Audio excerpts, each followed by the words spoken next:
We now begin the book of Deuteronomy, Moses' soliloquy, just a few weeks before he's ready to leave this world.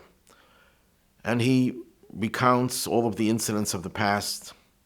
He rebukes the people, in many places very harshly.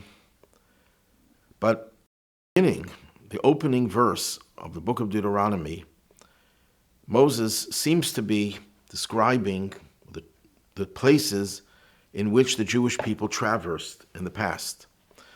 But Rashi and our sages tell us that these are not just places that they traveled through, but these are places and symbols of the sins that they committed, and that Moses was rebuking them, but he was doing it in a very subtle way. Instead of telling them, you did this sin, the spies, you started a rebellion against me with Korach, and this and that, and you created a golden calf.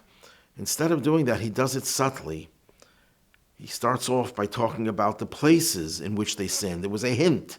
Those who sinned realized, or those who remembered what their parents did that was wrong, realized that these are hints to those sins that were committed in those places. But why did Moses have to hint to them? So our sages tell us again, because Moses loved the people and he wanted to cushion the rebuke, the harsh words of reprimand, in a way that they shouldn't be overwhelmed and they shouldn't be crushed. But then the question is, why later on in Deuteronomy, throughout the book, we find Moses really rebuking them very harshly? There's even a section called the Tochacha, the words of rebuke, that when we read them in the synagogue, the reader has to lower his voice, and we don't give the aliyah, we don't announce that we're calling someone up to the Torah. Very harsh words. And the answer is very simple. When you show how much you love them, and you show that you love them by not speaking to them harshly, by speaking to them and even in a subdued language, cushioning the rebuke, the criticism with words that are not biting, that demonstrates to the person who's being reprimanded that you mean it out of love. You're sincere. You don't want to put them down. You want to help them. Once you get to that position, then this person will be prepared to hear even more harsh rebuke. But the truth is, it goes even further. The Or HaChaim, the famous Sephardic sage who lived 250 years ago, in his commentary on the Torah, actually says that these places are not just hints to negative events, but they're also hints to positive things, positive traits.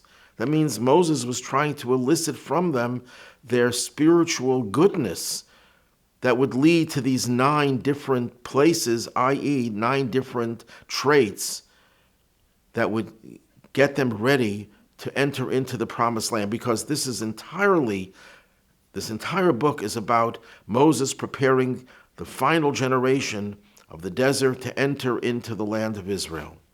We could take a lesson from that as we are poised to enter into the Messianic age, the final redemption, we should look at these 9 locations and the symbols that they represent and implement them in our own lives. So what I'm going to do now is I'm going to read the verse, and then we're going to go through the Or HaChaim and his commentary, at least some of what he says, and add to that, expound on that, and apply it to our situation today.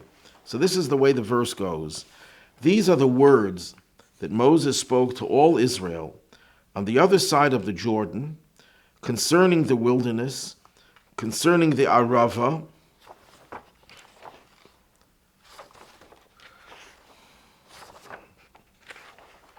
opposite the Sea of Reeds, between Paran and Tophel and Lavan, and Chatzeros and Dizahav.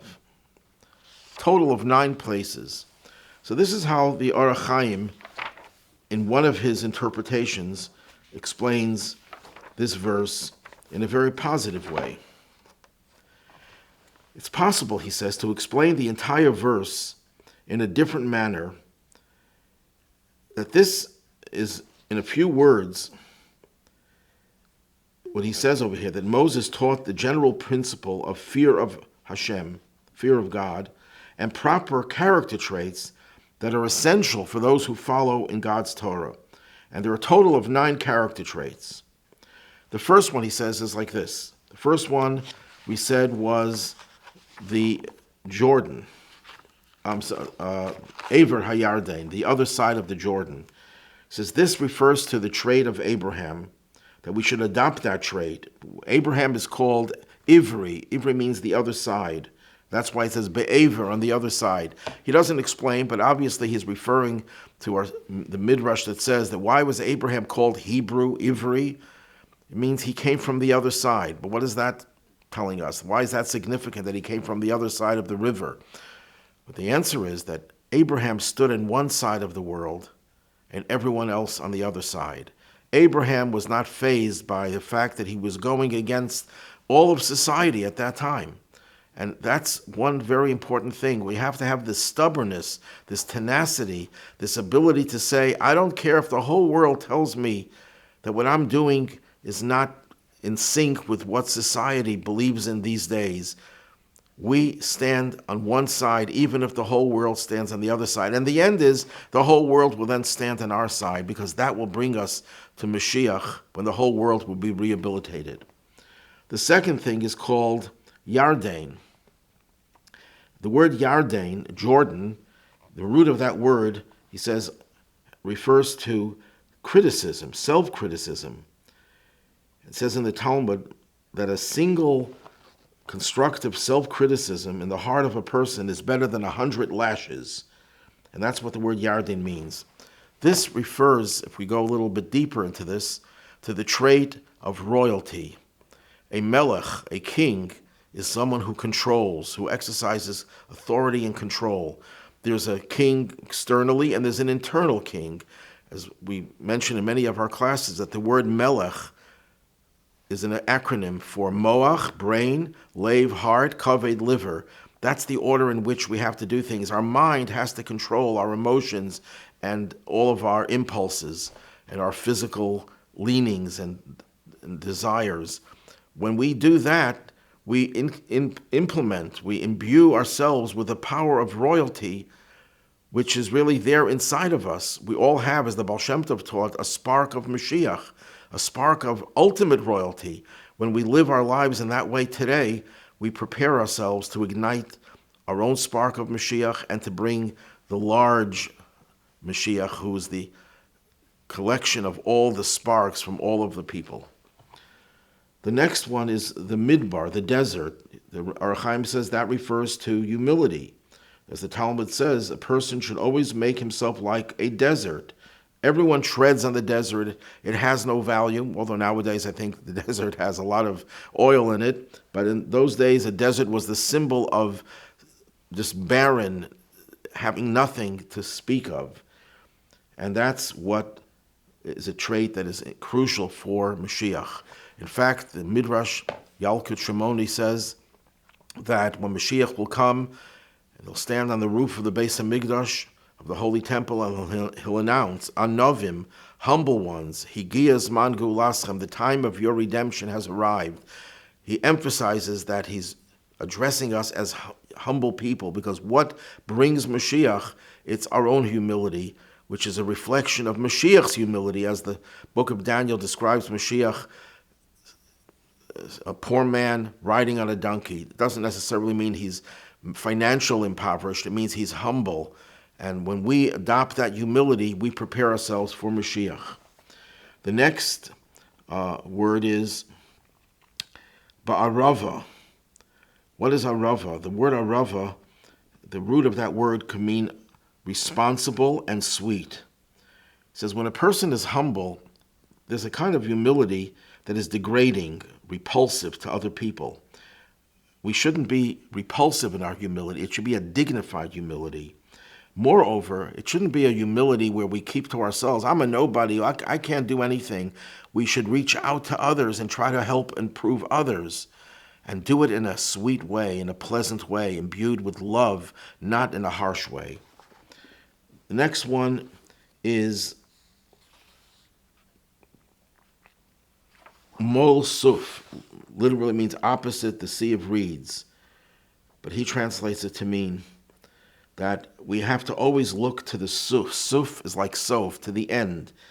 A person has to look at the end, look at what happens at the end of life, look at where we're going to go once the soul leaves the body.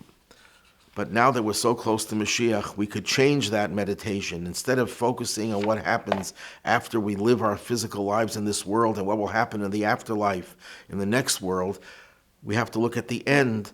The ultimate goal of all of creation was to lead to the Messianic age, the age of redemption, when God will prevail and God's presence will be felt throughout the whole world. So Mol Suf, we should always focus on the end. That's the fifth lesson. The sixth lesson is, it says, Bein Paran and Tofel, between Paran and Tofel. What does that mean? Paran is related to the word Pe'er, beauty. Beauty is, when someone has beauty, their facial expressions are expressions of joy. So he's translating beauty over here as a beautiful countenance, a joyful countenance. A person should always exude a sense of joy, of happiness, of contentment. As one once said, that your face is private property, is not private property, rather, is public property. When you have a sour, dour face, then other people become depressed. But that's paran, but it has to be with tofel. What is the word tofel over here? It's related to the word tasteless. That means that you shouldn't be so sweet to yourself, not that you should put yourself down and knock yourself and berate yourself, but you should be honest with yourself and not try to cover yourself with all sorts of false compliments. Though you look very happy to everyone, inside there should be a certain seriousness that allows you to be introspective, so you're not just happy-go-lucky, not caring about your inner self. The next one is Lavan, which is white, symbol of purity, that you should have a pure and clean heart, as King David prayed for that. And what does that mean? That you should distance yourself from hatred, jealousy, rivalry, or ill will toward people. That means you should have a pure heart, for the description of white is used in reference to purity. One of the last things that we will achieve in the Messianic age, if we go by what Maimonides says in concluding his Mishnah Torah, concluding the laws concerning Mashiach, is there will no longer be any hatred, rivalry, and hatred, because that seems to be the most difficult trait to eradicate. It started with Cain and Abel being jealous of Abel to the point that he killed him. Well, in preparation for the Messianic age, we have to work on getting rid of this type of jealousy, this type of rivalry, that we can't get along with another person, that the other person is occupying our space, is trespassing. We feel threatened by the other person. That has to be worked on. It's not easy, but that's one of the challenges that we still have in the last days of exile. And then the eighth lesson is chatzeros, courtyards. What does that refer to? He says that refers to that when we study Torah, it should not be inconsistently. It shouldn't be like we're dwelling in a tent. It should be in a courtyard, referring to God's courtyards, which are the courtyards of the study halls of Torah. And of course, now that we're focusing on the coming of Mashiach, when the third temple will be built, we should focus on the courtyards of the Holy Temple. And to the extent that we could fulfill the mitzvah of building the Holy Temple today, as the Rebbe said, by learning the laws of the temple, we are actually fulfilling the mitzvah of creating the temple. By building synagogues and strengthening synagogues, we fulfill the mitzvah of building the sanctuary. And then, of course, there's a spiritual creation of sanctuaries in our heart. And then we come to the ninth and final lesson. The final word over here is di zahav, enough gold. So he says that means two things. Number one, that means the desire for wealth in this world should be curtailed. For anyone who goes after the desire of his heart will neglect the service of God. A person should learn how to be satisfied with basic necessities. And that's why he says enough gold, person should say enough to the gold. But then he gives an alternate explanation. It means that whatever you have, you should always feel content, as if you have all the gold in the world. And I would add that some people are rich financially. Some people are rich in so many other more important ways. They're rich in knowledge. They're rich in their kindness. They're rich in their family life. They're rich in their relationships with others. There can be so many other ways of being rich, and people who have billions are envious of the people who have the other kinds of wealth. And before Mashiach, it can be also taken literally. We should have a lot of gold to be used in the building of the Beit HaMikdash. The Rebbe emphasized the importance of wealth, even though we shouldn't be obsessed with wealth for wealth's sake, but we should realize that wealth was created for holy things. God says, you know what? Once I'm creating wealth for the synagogue, for the study, for the Jewish school, for all religious things, for buying tefillin, I'll let other people use wealth for secular things, for mundane things. So we have to know that a lot of gold is a good thing, provided we know what the gold is intended for. When we could inculcate all these 9 traits and imbue ourselves with all these positive features, especially as they pertain to the future, this will certainly hasten and accelerate the coming of Mashiach. And what's just as important as accelerating the coming of Mashiach, it's important that we're prepared for it, that it shouldn't take us by surprise in the sense that we don't even know what hit us. The world will change so beautifully, we'll be overwhelmed by it. Well, when we implement this program, these 9 features, that will prepare us so that when we greet Mashiach, we'll be greeting Mashiach with a beautiful suit, beautiful garment, rather than with our pajamas on, as the famous parable goes, which we'll get into some other time.